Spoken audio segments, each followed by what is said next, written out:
Yo, our people, we are happily back again. So let's talk about what this episode is going to be about. Some women love to dress their man. Some men love to be dressed or undressed by their women.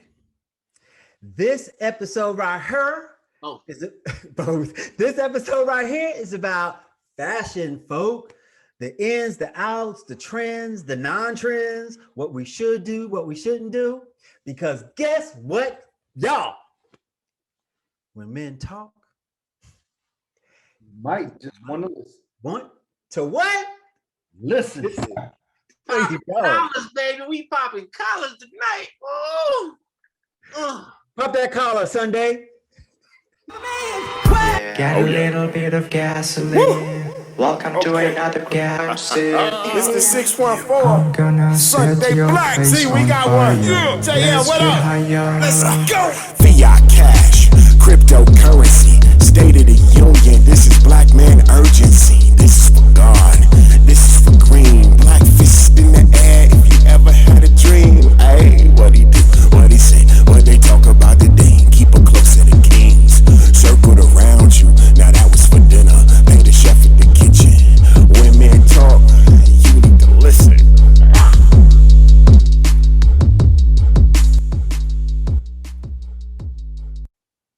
I'm a happy man right now. Got my fellas with us. We got one additional brother who's out dressing us all, but that's okay because this episode right here is about looking good. So when men talk, even if it's about clothes, you might want to what? Listen. Yes. What's up, y'all? I love it. So listen up, right? Remember seeing old pictures of relatives or perhaps black and white stills of landscapes with random people, right? I guarantee they had on suits, pleated pants, fresh shirt, maybe a fedora, a walking cane, or a hard bottom shoe, maybe argyle socks. I love to see that type of feeling expressed on even the poorest of people. The photographs displayed a time in history where people genuinely held their pride on their collar. NFL great and Hall of Famer Deion Sanders put it best. You dress good, you feel good. You play good, they pay you good. So tonight we have a special guest, Mr. Gary Jones. We're going to dive into fashion, self-esteem, entrepreneurship. Mr. Gary Jones. Yes, sir. What up, man? Before we start, I- I'm in the ATL, right? Okay. Yeah, so you gotta hear this little anthem. Ain't nobody don't ask me. I'm just so fresh, so clean. Don't you think you're so sexy? I'm just so fresh, so clean. All right. I just had to get that in there. I just had to get that in there, man. Okay. We appreciate you getting one for the A. We appreciate that. Man. Deserve. Welcome. We thank you for joining us. Man, I appreciate you guys for having me. Humble, for sure. I appreciate it. It's good to be here. I just left the 8, man. It's crazy. Wait, you ain't come give us some. I mean, you ain't come and say hello. Drop off a gift. I didn't know, man. I got to go to K&G to get my shirt, and you could have bought me something funky and nice. You never know. I could have had some in the bag, man. You never know. Dude, come on. You got to come back for that, bro. For sure. We'll give him a pass, man. Hey, real quick. Charles, tell us about your man, bro. Tell us a little about him, and then we're going to let him talk for himself. Yeah, he does have a name. His name is Mr. Gary Jones, man. He is a fashion icon. He is an entrepreneur. He is a father. He is a son. He is a brother. He is multifaceted. Actually just started another company today, man. So we got a lot of stuff we got to talk about. But Gary, I just want to start out, man. He is from the 614. I do have to say. For sure. OHIO, just so y'all know. You know. Is that Kansas? Oh, stop it.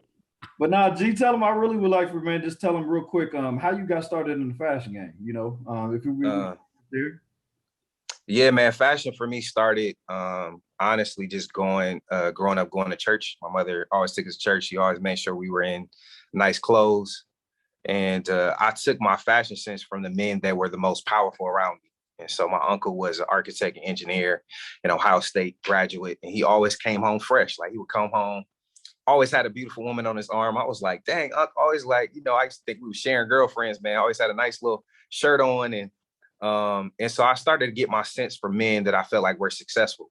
And my first stint of really kind of getting what I would call brand recognition was I went to school. My mom was tired of my pictures, which I never really smiled a lot as a young man.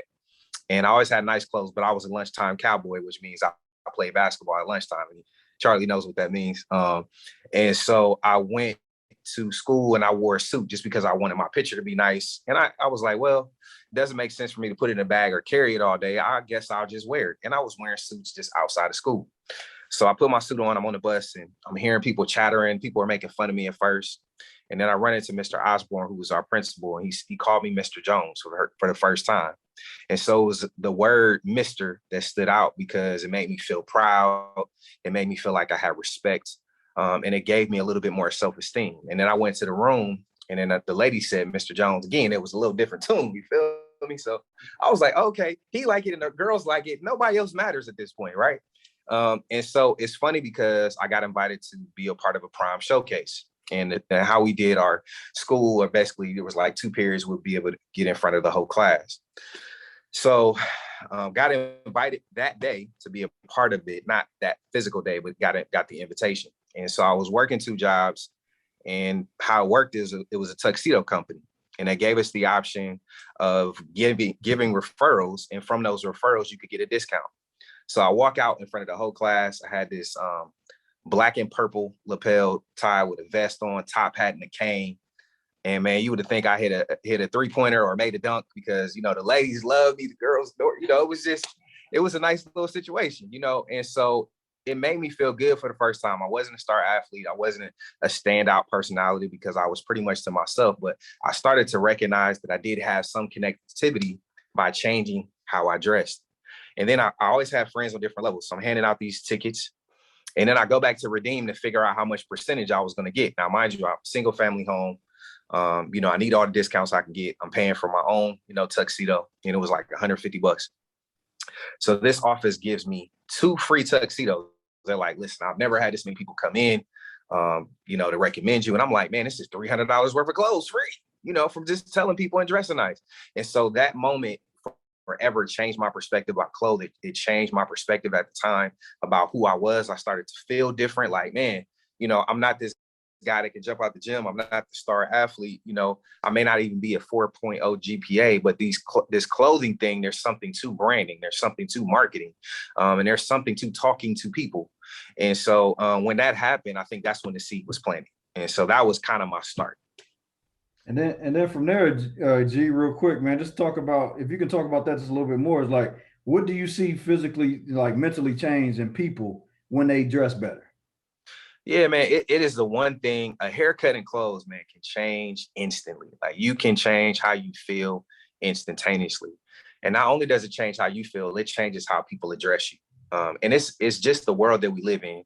I don't make the world that we live in, but sometimes we have to adapt to the world that we live in. And so obviously I had some progressive things that happened in my career, but what was always the same, whether I was helping in the community or I was working with a C-suite exec or I was working with an NFL athlete, it's always the same. You put a jacket on that man, you button him up, you give him a little bit of flavor. It is your expression of your own personality.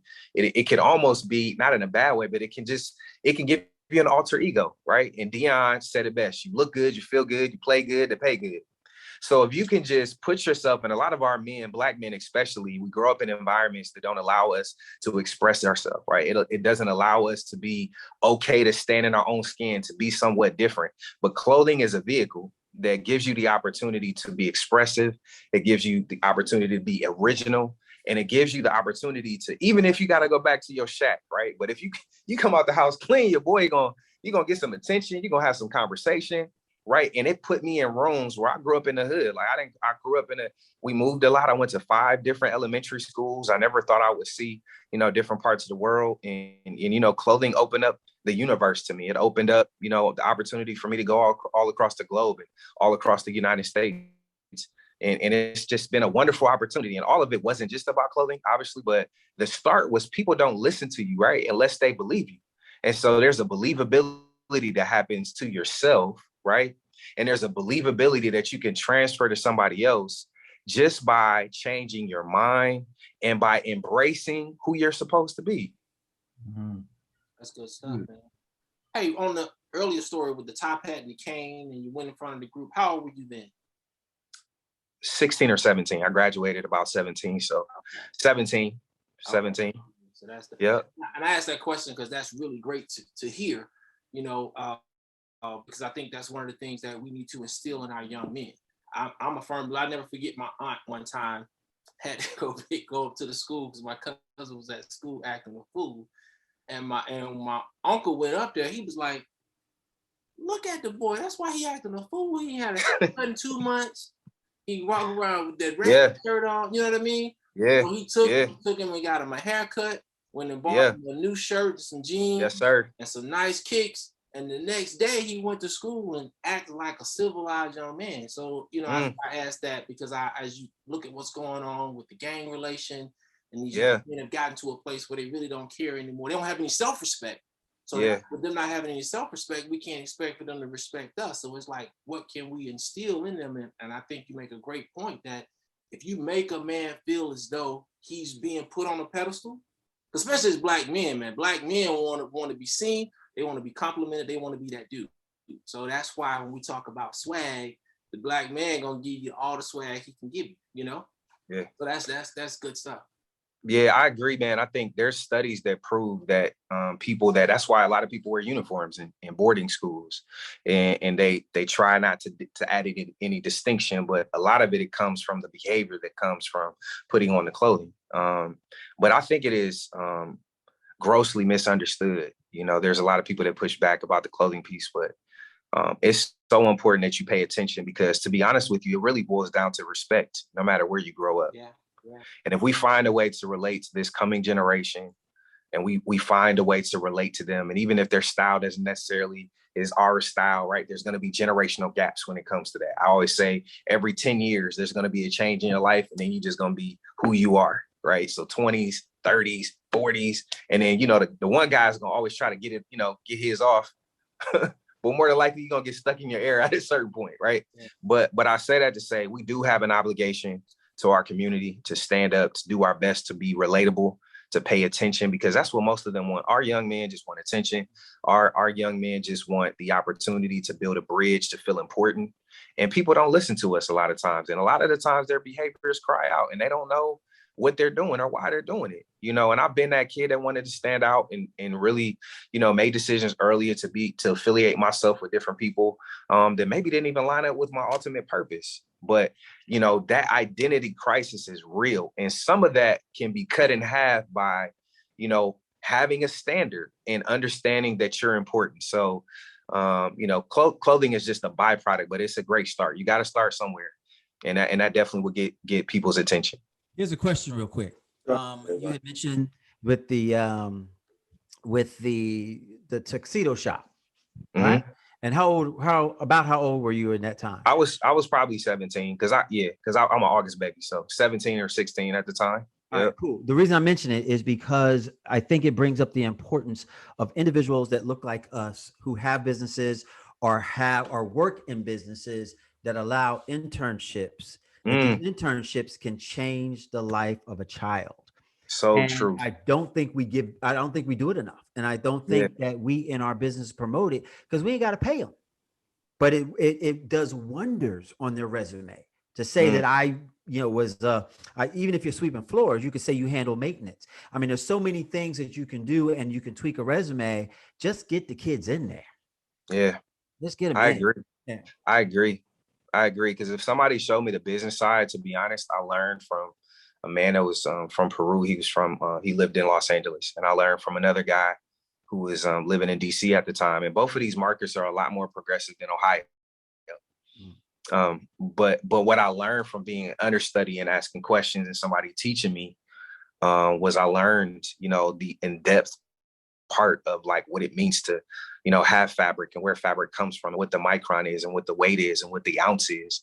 And so, and you know, you always have to have more depth than what you're communicating to. So I know I walk in the room as an expert in what I do. But it's because I spent 10 plus years talking and looking at it every single day. But it also separated me from the pack because I wasn't just trying to sell you clothes. I was educating you on the process of why you get dressed and what are these things and how you can use it for what occasion. And like you said, that can change a young person's life because it puts you in a room, like you said, and it's just, you wear the right thing and people, what's understood need not be explained, right? And one thing about the term bespoke, it means to be spoke of, which is the highest form of clothing. So if I walk in a room and somebody sees, you know, this one button, they know that you can't only make an 1.5 inch mistake, or you got to replace this sleeve if this is the wrong length, right? Which speaks of precision, but it also speaks of wealth and concentration and focus and being specific. And so all of these things really speak of success, no matter where you are. And it's why the highest end of the highest end deal in the clothing, right? And they don't want regular clothing, the kind that you get from around the corner. They want to be very specific because they are where they are because of those details. Yeah. Cool. You got something, Sunday? Yes, I do. Now we are going to, for some reason, it was somebody's idea on this show. I don't know who, and I don't know why, but we're going to the Kentucky Derby. Okay. I don't know why either, but okay, I'm with you. So, I feel better about it now that we know Mr. Jones, because maybe we get some good fun. Go ahead. I'm standing back, Sunday. I didn't mean to interrupt your flow. So you know, we're gonna do the Kentucky Derby, and I'm picking a theme for the Kentucky, for my joint. I'm gonna pick a theme, right? My theme is gonna be the 70s. Okay, so I want to tackle that from probably beginning to end, and looking at some really cool shoes, man. It was a platform shoe. We find this joint, man. It's a platform shoe, no joke. Yeah. And the bottom heel was made out of like a crystal.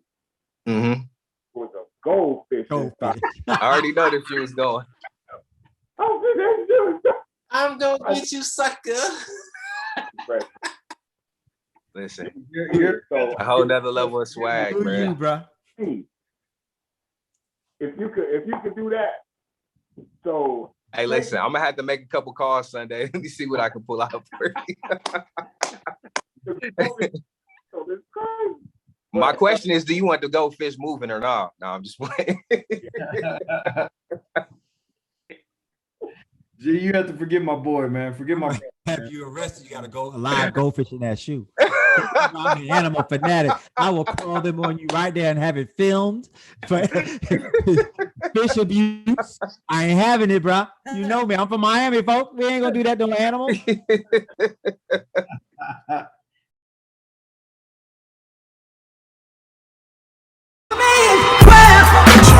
Women talk,